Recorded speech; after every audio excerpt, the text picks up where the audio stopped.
We had just talked about confidentiality, and we looked at our little conceptual formula where we take plain text plus an initialization vector plus algorithm plus key to give a ciphertext. And I had mentioned that with the key, we had pseudo-randomly generated numbers. Not the key, I'm sorry, the initialization vector.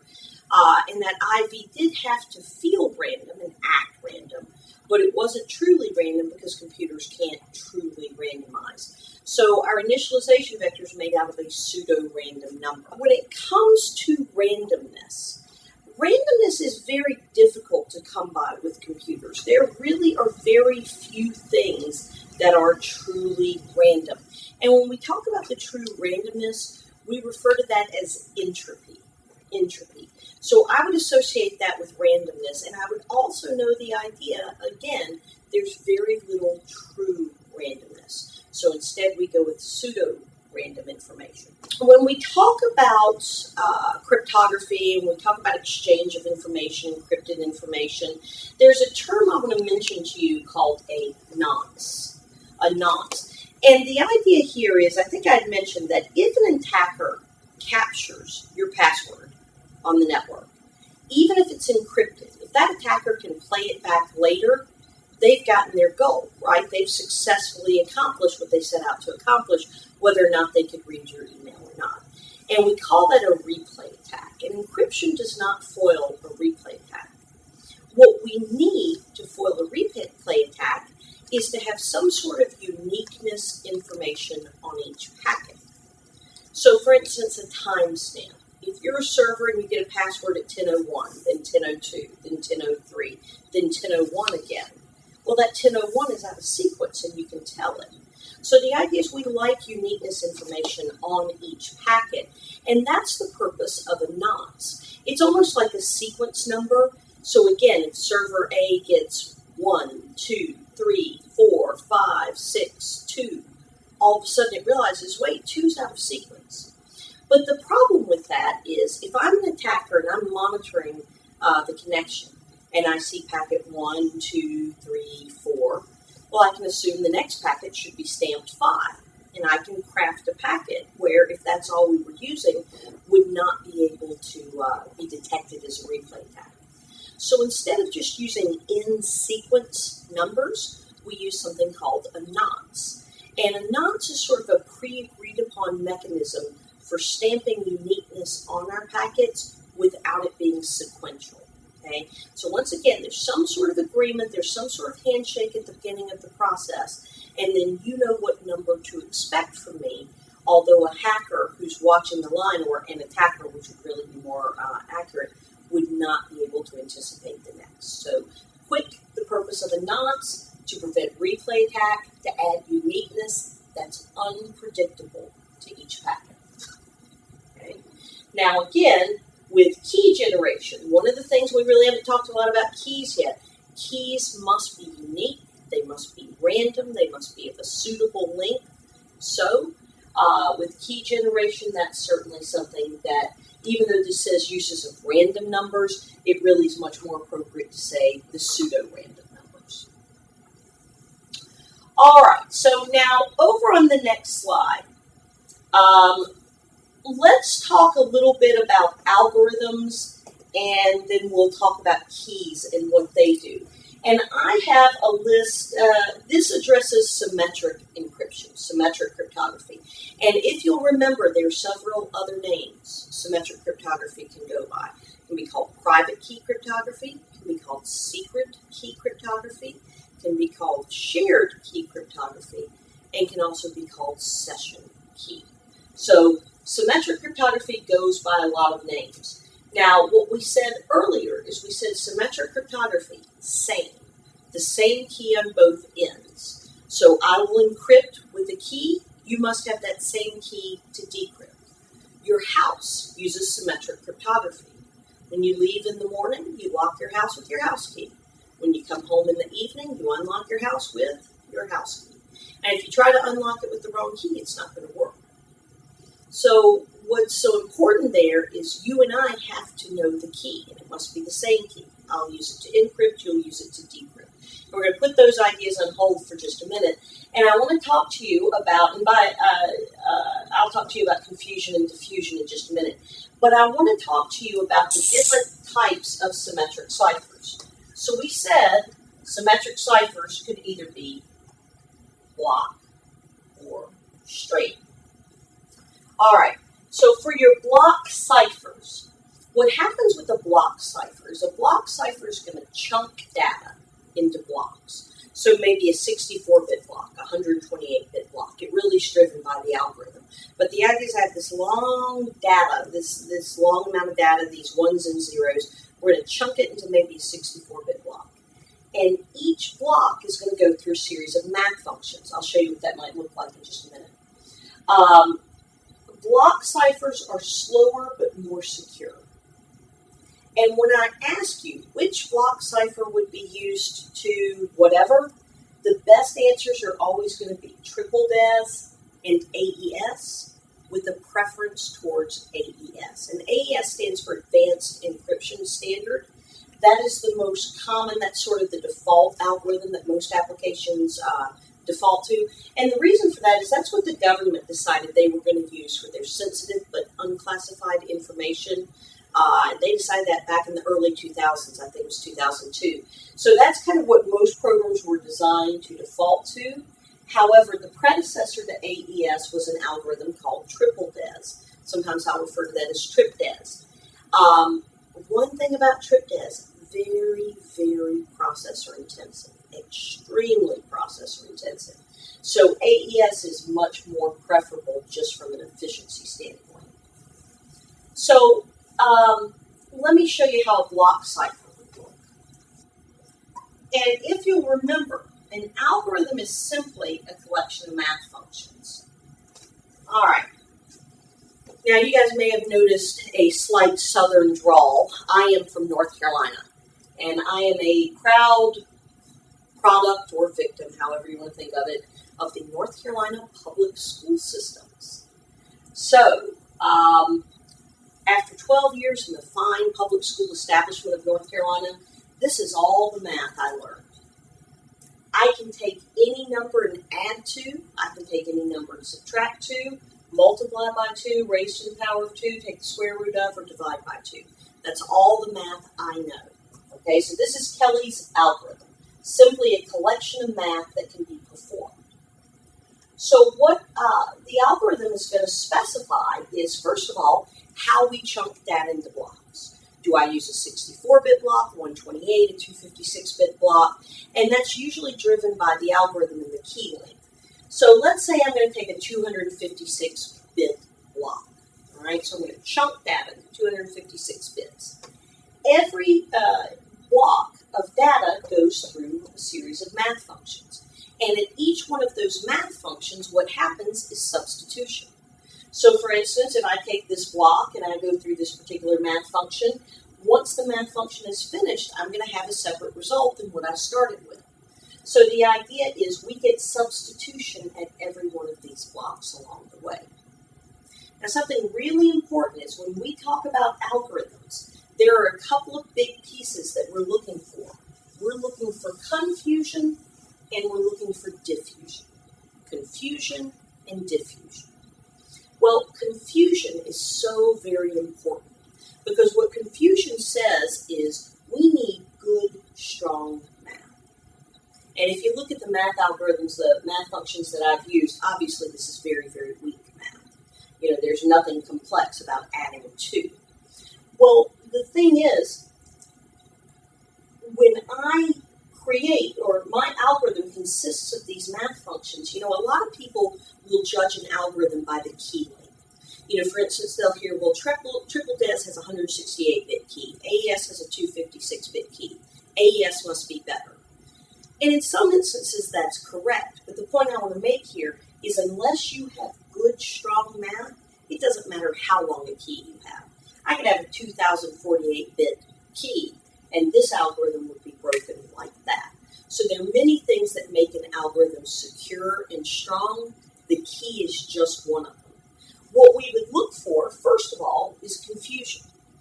And what confusion has to do with is complex math. And a lot of times that's associated with substitution. Okay? So we don't want a math function where we add 2, subtract 2, multiply by 2, whatever. We want good, strong confusion. We want math functions that are very long and very complex, take into account a number of variables. We want good, strong math, and we call that diffusion. Now, the next thing that we want is diffusion. And diffusion can sometimes be referred to as permutations or rounds. And diffusion, that's supposed to be rounds, my handwriting's not the best, but rounds is in a boxing match has 12 permutations, 12 rounds. And I had mentioned triple DES. DES was the predecessor to triple DES. And that's actually what the government used in the 70s to protect its sensitive but unclassified information. And it's kind of evolved throughout the years. But what DES did, DES was the first algorithm to chunk its data and put its data, so DES would chunk that into a 64-bit block. And each block of data would go through a series of math functions. Then it would do it again, and again, and again, and again, and again to that same block of data. As a matter of fact, DES put its data through 16 permutations, also known as rounds. Well, triple DES puts its data through 3 times that, 48 rounds. Now, you can see that adds to the complexity, absolutely. I mean, you perform the encryption process once, twice, 3, 4, 5, 6, all the way to 48 times. That gives you good, strong complexity. But if you think about it, there's always trade-off for security. And as you can imagine, triple DES is extremely processor intensive. So the reason we're not using triple DES is not so much from a security perspective, but it's more about processing capabilities. Triple DES was really not a long-term solution. It was a quick, easy Band-Aid we could put on DES for being broken. But this idea of diffusion means the more rounds you put your data through, you do add to the complexity. And that's something that's desirable. I don't need you to memorize that DES goes through 48, permutations, but the concept that DES and TripDES are not very efficient, and the big push to go to AES is that it is a very efficient algorithm.